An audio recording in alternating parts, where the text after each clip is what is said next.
자, 여러분 반갑습니다. 논술의 맥 7번째 시간입니다. 먼저 지난 시간 주제를 내고 일주일의 시간이 지났습니다. 글쓰기 과정에서 원고지 사용법을 아직 잘 모르는 분들이 있습니다. 괜찮습니다. 여러분이 시험장에 가는 수험생이라고 가정한다면 누구나 고민할 수 있는 부분입니다. 자, 먼저 독서 감상문을 한 편 작성한다고 생각해 봅시다. 먼저 제목을 잡아야 합니다. 지금 잠시 영상을 보겠습니다. 영상에서 보는 것처럼 글의 제목은 첫 줄을 비우고 둘째 줄 가운데에 적습니다. 자, 다음으로 이름은 셋째 줄에 적습니다. 영상에서 보는 것처럼 이름의 끝 글자 다음에는 2칸 정도를 남기면 됩니다. 본문은 이름을 쓴 줄에서 한 줄을 비우고 적어가면 됩니다.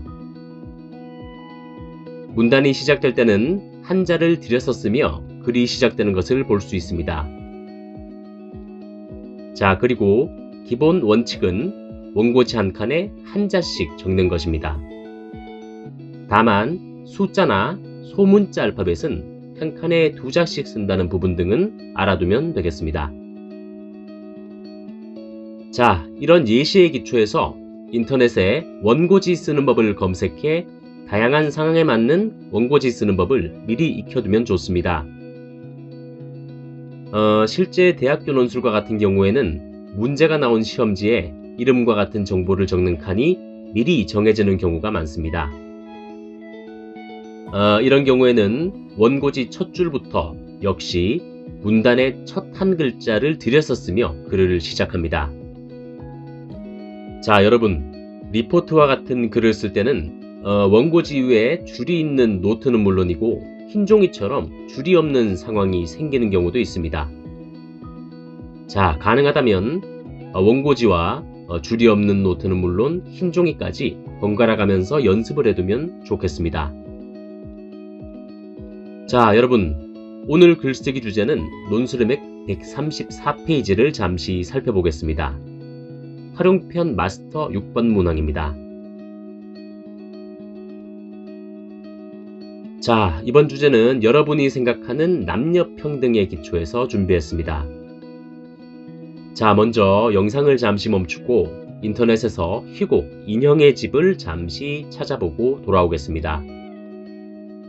헨릭 입센이라는 작가 이름까지 검색하지 않더라도 대부분 어렵지 않게 찾으실 수 있습니다.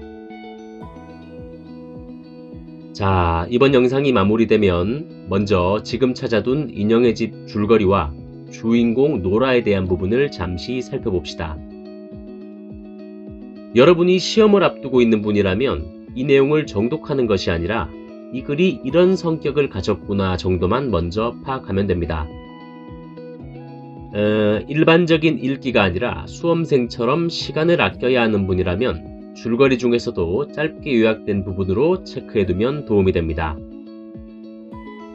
이런 지문이 실제 시험에 나온다면 주인공인 노라의 대사를 보고 바로 방향을 캐치하는 실력도 중요하겠습니다. 실제 시험에 출제되는 경우라면 이런 내용이 담긴 글의 제목 정도는 문제 설명에 따라서 나온다는 부분을 기억해두면 좋습니다. 자, 다시 영상을 잠시 멈추고 이번에는 인터넷에서 남녀 7세 부동석을 잠시 찾아봅시다. 조선시대나 6.25 정도를 검색하면 어렵지 않게 찾을 수 있습니다. 자, 여러분, 오늘은 논술의 맥 134페이지에서 언급한 남녀평등에 대한 여러분의 생각을 정리해보는 시간입니다.